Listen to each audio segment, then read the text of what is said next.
कैसे हो दोस्तों, क्या हाल चाल है तुम्हारे। कहानी की शुरुआत एलिजाबेथ नाम की एक प्रिंसेस से होती है, जिसे एक बैंक्वेट हॉल में उसका फियोंसे प्रिंस फियर सबके सामने बुलाता है और वहां अचानक से अनाउंस करता है कि वो एलिजाबेथ के साथ अपनी एंगेजमेंट तोड़ रहा है। यार ऐसी कहानियां हमने कितनी बार देखी हैं। खैर, क्योंकि उसका मानना है कि एलिजाबेथ ने उसकी प्यारी सिल्वी को सीढ़ियों से धक्का दे दिया था। दूसरे शब्दों में कहें तो अब वो सिल्वी से ही शादी करना चाहता है। ये सुनकर एलिजाबेथ बिल्कुल हैरान रह जाती है, क्योंकि उसने ऐसा कुछ भी नहीं किया होता। लेकिन फियर इतना सेल्फ सेंटर्ड होता है कि वो एलिजाबेथ की एक भी बात सुनना जरूरी नहीं समझता। और सिर्फ एंगेजमेंट तोड़ने पर ही वो नहीं रुकता, बल्कि एलिजाबेथ को डंजन में बंद करने की भी सजा सुना देता है। हम एक पास्ट देखते हैं जहां एलिजाबेथ की फियर के साथ कई सालों से एंगेजमेंट थी। वो इस रिश्ते को लेकर के पूरी तरह से सीरियस थी और हमेशा खुद को और बेहतर बनाने की कोशिश करती रहती, ताकि फ्यूचर में फियर का साथ अच्छे से वो दे सके। धीरे धीरे उसने प्रिंस का काफी सारा काम भी अपने ऊपर ले लिया, जो असल में फियर को करना चाहिए था। और उस वक्त उसने इस बात पर कभी सवाल भी नहीं उठाया। उसकी मेड अक्सर उसे समझाती थी कि रात भर जगकर काम मत किया करो, क्योंकि ये उसकी हेल्थ के लिए बिल्कुल भी ठीक नहीं है।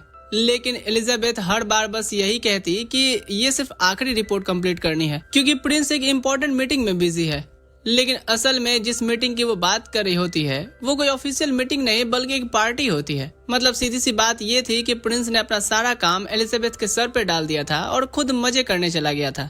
फिर भी एलिजाबेथ खुद को यही समझाती रहती कि ये सब तो बिल्कुल नॉर्मल है।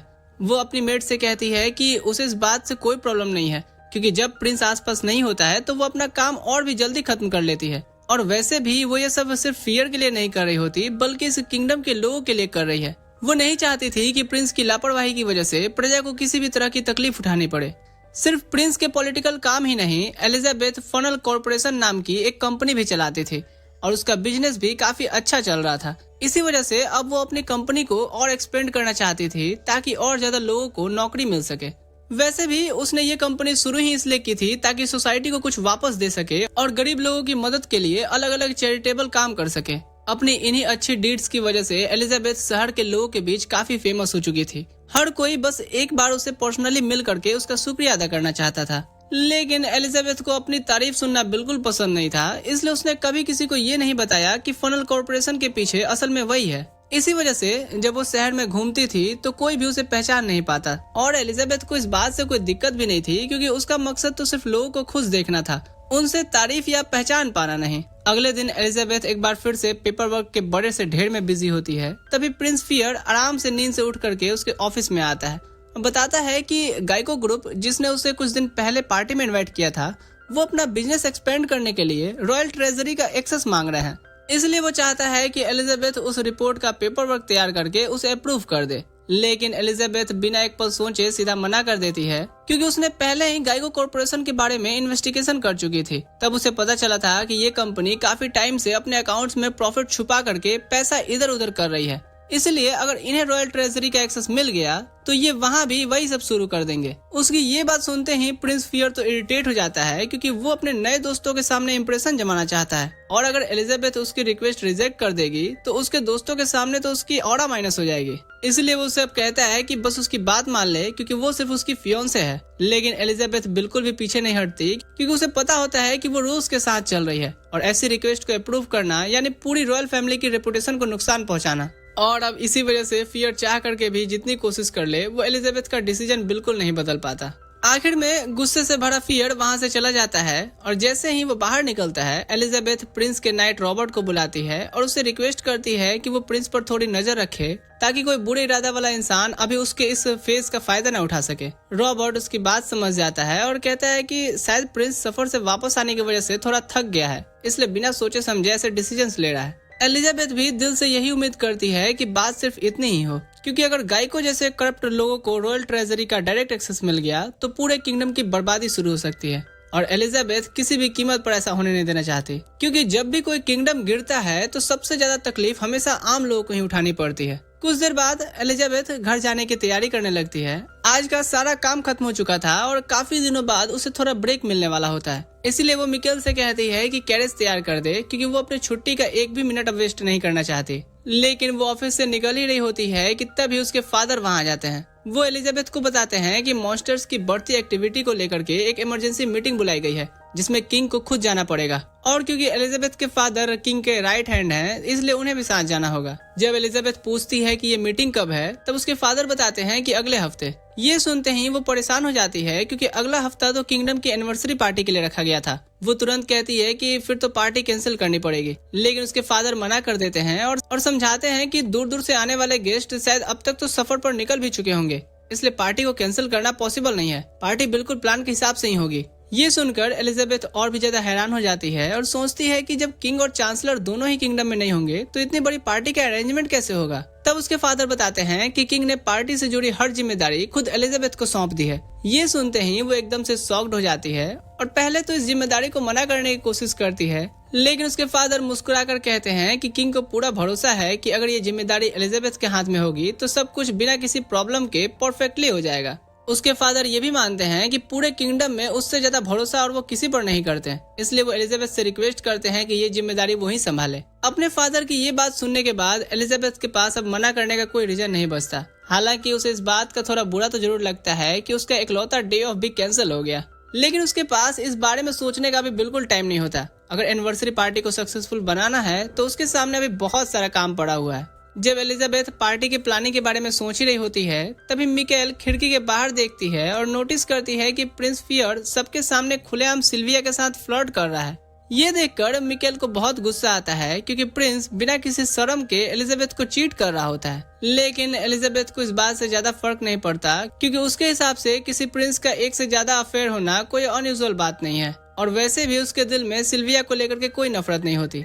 बस उसे एक ही प्रॉब्लम थी कि सिल्विया को कुछ ही टाइम पहले एक बारोन फैमिली ने अडॉप्ट किया था, इसलिए उसने अभी तक रॉयल्स के साथ कैसे बिहेव करना चाहिए ये प्रॉपर एटिकेट नहीं सीखा उसने। हालांकि एलिजाबेथ को तब भी नहीं लगता कि इस वजह से कोई बड़ी प्रॉब्लम खड़ी होगी। कुछ टाइम बाद एलिजाबेथ सिल्विया को अपने रूम में टी पर इनवाइट करती है। वहाँ वो बहुत पोलाइटली सिल्विया को समझाती है कि अगर वो प्रिंस के साथ रिलेशनशिप रखना चाहती है तो उसे ये बात हमेशा याद रखनी होगी कि उसका बिहेवियर सिर्फ खुद की उसकी इमेज नहीं है, बल्कि प्रिंस और पूरे किंगडम की रेपुटेशन को भी इफेक्ट करता है। और तभी यहाँ पर एलिजाबेथ की नजर सिल्विया के पैर पर लगी चोट पर पड़ती है। वो बताती है कि उसे पता चला है कि ये इंजरी सिल्विया को उस वक्त लगी थी जब वो किसी और नोबलमैन के साथ बाहर गई हुई थी। एलिजाबेथ एक शरीफ और समझदार लड़की थी, इसलिए वो सिल्विया को सीधा उसकी चीटिंग के लिए ब्लेम नहीं करती। आखिर प्रिंस भी तो उसके साथ लगभग वही कर रहा था, इसलिए उन दोनों के मेसी रिलेशनशिप से एलिजाबेथ का कोई लेना देना नहीं था। लेकिन किंगडम की रेपुटेशन उसके लिए सबसे ज्यादा इम्पोर्टेंट थी। इसी वजह से वो सिल्विया से कहती है कि आज के बाद प्रिंस को चीट करना बंद कर दे। ये सुनकर सिल्विया सर झुकाकर माफी मांग लेती है, लेकिन जैसे ही वो एलिजाबेथ के रूम से बाहर निकलती है उसके चेहरे पर साफ गुस्सा दिख रहा होता है। उसे बिल्कुल पसंद नहीं आया कि एलिजाबेथ ने उसकी सच्चाई पकड़ ली। उसी वक्त इत्तेफाक से प्रिंस फियर वहाँ से गुजर रहा होता है और सिल्विया के दिमाग में तुरंत एक चाल आ जाती है। वो डिसाइड करती है कि एलिजाबेथ से बदला लेने के लिए प्रिंस के सामने वो विक्टिम का रोल करेगी। वो तुरंत रोना धोना शुरू कर देती है और जानबूझकर प्रिंस के सामने गिरने का नाटक करती है। जब प्रिंस उसे पूछता है कि क्या हुआ है तो सिल्विया अपने पैर की चोट दिखा करके झूठ बोल देती है कि एलिजाबेथ ने उसके साथ ये सब किया है। और अब इसी तरह कहानी वापस प्रेजेंट टाइम में आती है। एलिजाबेथ बार बार समझाने की कोशिश कर रही थी कि उसे बिल्कुल समझ नहीं आ रहा कि प्रिंस किस बात की बात कर रहा है। साथ ही वो उसे ये भी याद दिलाती है कि आज अलग अलग किंगडम से गेस्ट आए हुए हैं, इसलिए सबके सामने ऐसा तमाशा करना बिल्कुल ठीक नहीं है। लेकिन प्रिंस को तो किसी बात की परवाह नहीं होती। वो तुरंत ऑर्डर देता है कि एलिजाबेथ को उसकी प्यारी सिल्विया को मारने की कोशिश करने के जुर्म में डंजन में डाल दिया जाए। एलिजाबेथ को अभी भी समझ नहीं आ रहा होता कि आखिर चल क्या रहा है, और सिर्फ वही नहीं बल्कि वहाँ खड़े गार्ड्स भी पूरी तरह से कंफ्यूज होते हैं। लेकिन रॉबर्ट तो प्रिंस का पर्सनल नाइट था, इसलिए बिना कुछ पूछे वो तुरंत एलिजाबेथ को पकड़ लेता है। और जब गार्ड्स उसे जबरदस्ती जमीन पर झुकाते हैं तब एलिजाबेथ की नजर सिल्विया के चेहरे पर पड़ती है, और बस वही देख करके एलिजाबेथ को तुरंत समझ आ जाता है कि सिल्विया ने जानबूझकर उस पर झूठा इल्जाम लगा करके फंसाया है। वहाँ मौजूद लगभग हर इंसान भी यही समझ रहा था कि ये जो कुछ भी हो रहा है वो बिल्कुल अच्छा नहीं है। लेकिन इस वक्त किंग और एलिजाबेथ के फादर दोनों किंगडम से बाहर होते हैं, और उनकी गैर हाजिरी में कैसल के अंदर सबसे बड़ी रॉयल अथॉरिटी प्रिंस फियर की होती है। इसी वजह से कोई भी गार्ड उसके ऑर्डर के खिलाफ जाने की हिम्मत नहीं कर पाता, और आखिर में एलिजाबेथ भी बिना किसी विरोध के फिलहाल के लिए डंजन जाने के लिए मान जाती है। थोड़ी देर बाद जो कुछ किंगडम में हुआ था उसकी खबर आखिरकार किंग तक पहुंचती है। एलिजाबेथ के फादर को भी सब पता चलता है और ये सब सुन करके किंग तो बिल्कुल हैरान रह जाता है। उसे यकीन नहीं हो रहा था कि उसका बेटा इतनी बड़ी बेवकूफी कर सकता है। आखिर एलिजाबेथ पूरे किंगडम की सबसे कैपेबल और टैलेंटेड लड़की है और सिर्फ एक बेबुनियादी इल्जाम की वजह से उसे जेल में डाल दिया गया है। किंग तुरंत वापस लौटकर एलिजाबेथ को आजाद करना चाहता था और साथ ही प्रिंस को भी उसकी इस हरकत के लिए अच्छी तरह सुनाना चाहता था। लेकिन यहीं पर पता चलता है कि एलिजाबेथ के फादर को उसकी बिल्कुल भी परवाह नहीं है। अपनी बेटी के साथ इतना सब होने के बाद भी उसने सबसे पहले किंग को ही मना किया कि वापस जाने की कोई जरूरत नहीं है महाराज। उन्हें एलिजाबेथ के लिए अपना वक्त बर्बाद नहीं करना चाहिए, मतलब हमें उसे ही सब कुछ हैंडल करने के लिए छोड़ देना चाहिए। और किंग भी उसकी बात मान लेता है क्योंकि उसे लगता है कि एक बाप अपनी बेटी के लिए जो फैसला करेगा वो जरूर सही ही होगा। इधर किंगडम में देखते ही देखते 1 महीना बीत जाता है और एलिजाबेथ अब भी जेल में ही बंद होती है। शुरू में तो उसने सोचा था कि चलो इसी बहाने इतने सालों बाद थोड़ा आराम करने का तो मौका मिल जाएगा, लेकिन प्रिंस ने उसे जेल में डालने के बाद भी चैन से जीने नहीं देता है। हैरानी की बात ये थी कि जेल में बंद होने के बाद भी वो अपना सारा एडमिनिस्ट्रेटिव काम एलिजाबेथ से ही करवाता है। कुछ देर बाद मिकेल चुपके से मैजिक का यूज करके जेल में एलिजाबेथ से मिलने आती है और एलिजाबेथ अपने हिप्नोसिस मैजिक से गार्ड को सुला देती है। फिर मिकेल से पूछती है कि आखिर बाहर चल क्या रहा है। उसे पूरा यकीन होता है कि अब तक किंग और उसके फादर को सब कुछ पता चल गया होगा और वो उसे लेने जरूर आ रहे होंगे। लेकिन मिकेल जो बताती है उसे सुन करके तो एलिजाबेथ के पैरों तले जमीन खिसक जाती है कि उसके फादर ने ही डिसाइड किया है कि एलिजाबेथ को अपनी प्रॉब्लम खुद ही सॉल्व करनी चाहिए। ये बात एलिजाबेथ के दिल पर सीधा जाकर के लगती है क्योंकि उसके फादर हमेशा वही काम उसके ऊपर छोड़ देते थे जो वो खुद नहीं करना चाहते थे। लेकिन बुरी खबर यहीं खत्म नहीं होती। मिकेल बताती है कि प्रिंस ने अब एलिजाबेथ की कंपनी फनल कॉर्पोरेशन पर भी कब्जा करना शुरू कर दिया है। वो सबके सामने यह अफवाह फैला रहा है कि ये एक एंटी नेशनल कंपनी है जिसे बाहर से फंडिंग मिलती है और अब वो एलिजाबेथ के चुने हुए एग्जीक्यूटिव्स को हटा करके अपने चमचों को उनकी जगह बैठाना चाहता है। ये सुनकर एलिजाबेथ को तुरंत समझ आ जाता है कि अगर ऐसा हुआ तो बेवकूफ प्रिंस पूरी कंपनी बर्बाद कर देगा और साथ ही किंगडम को भी बहुत बड़ा नुकसान होगा। मिकेल को समझ नहीं आता कि इतना सब कुछ होने के बाद भी एलिजाबेथ अभी तक किंगडम के बारे में ही क्यों सोच रही है। आखिर इस किंगडम ने उसे एक इस्तेमाल होने वाले टूल की तरह ही ट्रीट किया है। एलिजाबेथ मान लेती है कि प्रिंस और सिल्विया ने उसके साथ जो भी किया वो बहुत गुस्से वाली बात है और उसे अपने फादर का उसे अकेला छोड़ देना भी अब बहुत दर्द दे रहा था। लेकिन वो कहती है कि इसमें आम लोगों की तो कोई गलती नहीं है ना, और वो नहीं चाहती कि उन्हें किसी और की गलती की सजा मिले। तभी मिकेल एक और खबर देती है। वो बताती है कि प्रिंस और उसके करीबी लोग पूरे किंगडम में एलिजाबेथ के खिलाफ झूठी झूठी अफवाहें फैला रहे हैं। वो ये कह रहे हैं कि एलिजाबेथ ने सिल्विया को मारने की कोशिश की थी और वो खुद पूरे किंगडम पर कब्जा करना चाहती है। और सबसे बुरी बात ये थी कि प्रिंस के पास भले इन बातों का कोई सबूत नहीं था, फिर भी किंगडम के लोग उसकी बातों पर यकीन करने लगे हैं और जिस एलिजाबेथ ने हमेशा उनकी मदद की थी वही लोग अब उसी को बुरा भला कहने लगे हैं। और बस ये सब सुनने के बाद तो अब एलिजाबेथ का सब्र का बांध टूट जाता है। पहली बार उसने डिसाइड कर लिया कि अब वो इस किंगडम के लिए 1 सेकंड भी अपनी जान खपाने वाली नहीं है। गुस्से में वो सामने के दीवार पर जोर से मुक्का मारती है और फिर मिकेल का शुक्रिया अदा करती है। कहती है कि आज उसने उसकी आंखें खोल दी हैं। अब उसे समझ आ गया है कि इतने सालों से असल बेवकूफ तो वो खुद थी। वैसे भी अपनी पावरफुल मैजिक की वजह से वो कब का जेल तोड़ करके बाहर आ सकती थी। इसलिए वो मिकेल से कहती है कि अब वक्त आ गया है कि इस घटिया किंगडम को हमेशा के लिए छोड़ने का। इस दुनिया में हर जीव के अंदर माना होता है और कुछ खास लोग इसी माना को कंट्रोल करके डिवाइन आर्टिफैक्ट्स को समन कर सकते हैं। ये डिवाइन आर्टिफैक्ट्स कुछ भी हो सकते हैं, जैसे तलवार, भाला या कोई और चीज। लेकिन एलिजाबेथ का डिवाइन आर्टिफैक्ट सबसे अलग था। उसके पास 7 ग्रीमोर थे और उसमें से एक ग्रीमोर की पावर ये थी कि वो किसी भी तरह की मैजिक को रिकॉर्ड करके बाद में दोबारा उसे मैनिफेस्ट कर सकती थी। किंगडम छोड़ने का वक्त आते ही एलिजाबेथ सबसे पहले अपना एक आइस क्लोन बना देती है ताकि किसी को भी तुरंत न पता चल सके कि वो जेल से भाग चुकी है। उसके बाद वो सीधा पड़ोसी एम्पायर के विस्काउंट लूकस के एस्टेट पहुंचती है। लूकस को अब भी बैंक्वेट वाली घटना याद होती है और वो आज तक हैरान था कि प्रिंस इतनी बड़ी बेवकूफी कैसे कर सकता है, क्योंकि कोई भी समझदार इंसान आसानी से समझ सकता है कि पिछले कई सालों में किंगडम की जितनी भी तरक्की हुई थी उसके पीछे सबसे बड़ा हाथ एलिजाबेथ का ही था। वो दिल ही दिल में सोच रहा था कि काश उसके पास भी एलिजाबेथ जैसी कैपेबल इंसान होती। और तभी जैसे उसकी दुआ व्हाट्सएप के थ्रू ऊपर वाले के पास चली गई हो, एलिजाबेथ खुद उसके सामने आकर के खड़ी हो जाती है और उसे देख करके तो लूकस एकदम से शॉक्ड हो जाता है। और पूछता है कि वो यहाँ क्या कर रही है। तब एलिजाबेथ सीधा जवाब देती है कि वो किंगडम के हाथों इस्तेमाल होते होते थक चुकी है और अब एम्पायर में शरण लेना चाहती है। लूकस तुरंत समझ जाता है कि उसके सामने कितना बड़ा मौका खड़ा है, इसलिए वो बिना देरी किए एलिजाबेथ को एम्पायर में रहने की परमिशन देता है, लेकिन साथ ही पूछता है कि अब उसका आगे का क्या प्लान है। एलिजाबेथ काफी शांत आवाज में कहती है कि वो बदला लेगी और उसका बदला लेने का तरीका ये होगा कि उसने किंगडम के लिए जो कुछ भी खड़ा किया था अब वो सब कुछ वो खुद ही बर्बाद कर देगी। हालांकि वो साफ कह देती है कि उसका किंगडम के खिलाफ सीधा वार शुरू करने का कोई इरादा नहीं है, वो सिर्फ एम्पायर का साथ देगी क्योंकि किंगडम का सामना करने की सबसे ज्यादा ताकत इसी एम्पायर के पास है। और चाहे उसका एम्पायर से कोई खास लगाव ना हो, लेकिन किंगडम के गिरने से सबसे ज्यादा फायदा तो इसी एम्पायर का होगा। ये सब सुनने के बाद लूकस तुरंत किंगडम छोड़ने का फैसला कर लेता है। उसे पता था कि एलिजाबेथ के साथ कितना भी बुरा बर्ताव हो, लेकिन किंगडम के लिए उसकी इम्पोर्टेंस बहुत ज्यादा थी, इसलिए जैसे ही पैलेस को पता चलेगा कि एलिजाबेथ गायब हो चुकी है, वहाँ जरूर हंगामा मच जाएगा। तो फिलहाल लूकस का प्लान था कि वो एलिजाबेथ को किंगडम की बॉर्डर पर मौजूद अपनी टेरिटरी में ले जाएगा। साथ ही वो ये भी कहता है कि जब तक सब कुछ क्लियर नहीं हो जाता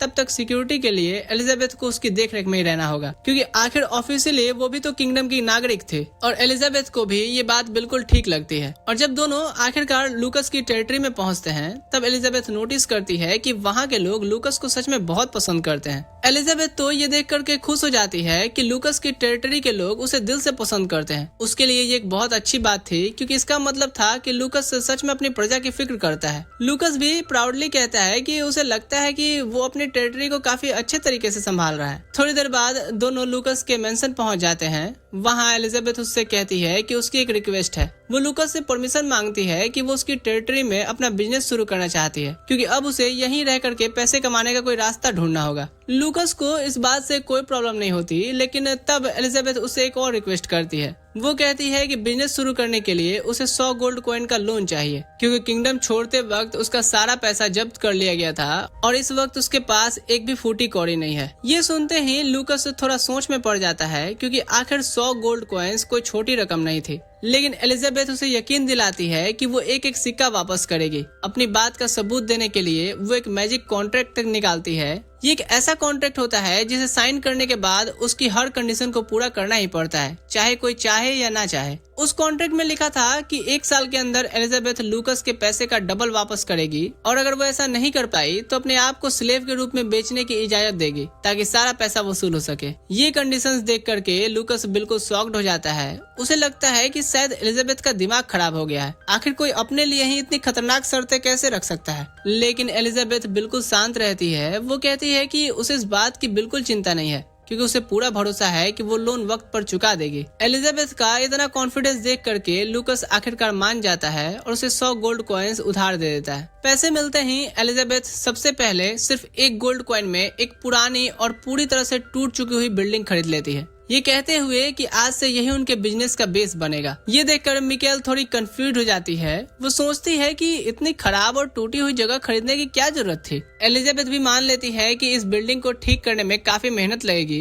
लेकिन वो कहती है कि सिर्फ 1 गोल्ड कॉइन में इससे अच्छी जगह मिल भी नहीं सकती थी और फिलहाल उन्हें जितना हो सके उतना पैसा बचा कर चलना होगा। कुछ दिन बाद एलिजाबेथ और मिकेल मिल करके पूरी बिल्डिंग की रिनोवेशन कंप्लीट कर देते हैं। उसके बाद मिकेल पूछती है कि क्या वो अपनी पुरानी कंपनी की तरह ही इस बार कॉस्मेटिक का ही बिजनेस शुरू करेंगी, पर एलिजाबेथ कहती है कि वो फ्यूचर में जरूर कॉस्मेटिक्स बनाएगी, लेकिन अभी उनके पास न इतना पैसा है और न ही इतने वर्कर्स कि वो नोबल्स के लिए बड़े लेवल पर प्रोडक्ट्स बना सकें। इसलिए फिलहाल वो अपना पहला प्रोडक्ट एक साबुन लॉन्च करने वाली है। मिकेल साबुन को देखते ही समझ जाती है कि इसकी क्वालिटी किंगडम में एलिजाबेथ के बनाए हुए साबुन से भी काफी बेहतर है। लेकिन प्रॉब्लम ये थी कि इस प्रोडक्ट में प्रॉफिट बहुत कम था, तो इससे ज्यादा पैसे कमाना मुश्किल था। जिस पर एलिजाबेथ मुस्कुराकर कहती है कि उसका प्लान साबुन से पैसे कमाने का ही नहीं है, ये साबुन तो सिर्फ उसके ब्रांड को लोगों तक पहुंचाने का पहला स्टेप है। इसलिए अगर शुरू में थोड़ा लॉस भी हो जाए तो उसे कोई प्रॉब्लम नहीं है, लेकिन अगर उसे अपना नाम बनाना है तो सबसे पहले उसे कुछ अच्छे कनेक्शंस बनाना जरूरी है और इसके लिए उसके दिमाग में पहले से एक परफेक्ट जगह होती है। वो सीधा चर्च ऑफ लिबरेस पहुंचती है और वहां उसकी मुलाकात हेड प्रीस्ट से होती है। एलिजाबेथ बताती है कि उसने अभी अभी अपना नया बिजनेस शुरू किया है और वो उसकी सक्सेस के लिए प्रेयर करना चाहती है। प्रीस्ट मुस्कुरा करके उसका स्वागत करता है और कहता है कि वो बिल्कुल प्रेयर कर सकती है। तभी दो छोटे बच्चे खुशी खुशी भागते हुए अंदर आते हैं और वो पृष्ठ को बताते हैं कि आज उन्होंने फिर से कुछ पैसे कमा लिए हैं। पृष्ठ उनकी मेहनत की तारीफ करता है, लेकिन कहता है कि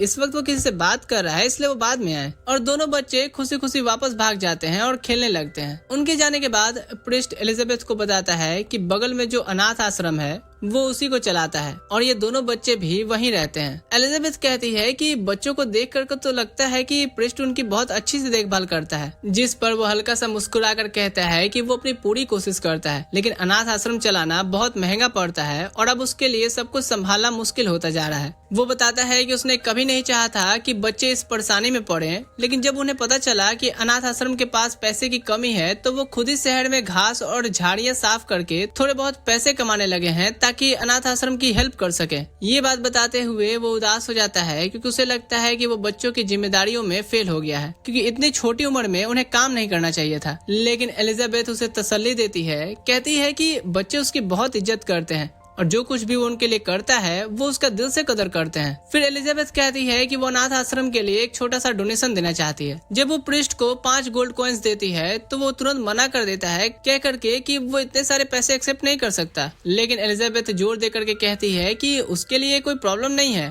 क्योंकि वो इस डोनेशन को खर्च नहीं बल्कि एक इन्वेस्टमेंट मानती है। आखिर ये बच्चे ही बड़े होकर के उसके फ्यूचर कस्टमर्स जो बनेंगे, तो इसीलिए उनका आज ख्याल रखना उसके लिए ही फायदे की बात है। इतना कह करके एलिजाबेथ वापस घर लौट आती है और घर वापस आने के बाद उसकी मुलाकात मिकेल से होती है। मिकेल पूरा दिन नोबल्स के घरों में काम करने वाले मेड्स को उनका साबुन बांटने में गई थी ताकि धीरे धीरे उनका कस्टमर बेस बन सके। और जैसा एलिजाबेथ ने सोचा था बिल्कुल वैसा ही होता है। सिर्फ 3 महीने के अंदर ही उनकी सेल्स लगातार बढ़ने लगती है और अब सिर्फ साबुन ही नहीं बल्कि वो लोशन और शैम्पूज जैसे दूसरे कॉस्मेटिक प्रोडक्ट्स भी बेचना शुरू कर देते हैं और इस तरह उनका बिजनेस अच्छा खासा प्रॉफिट कमाने लगता है।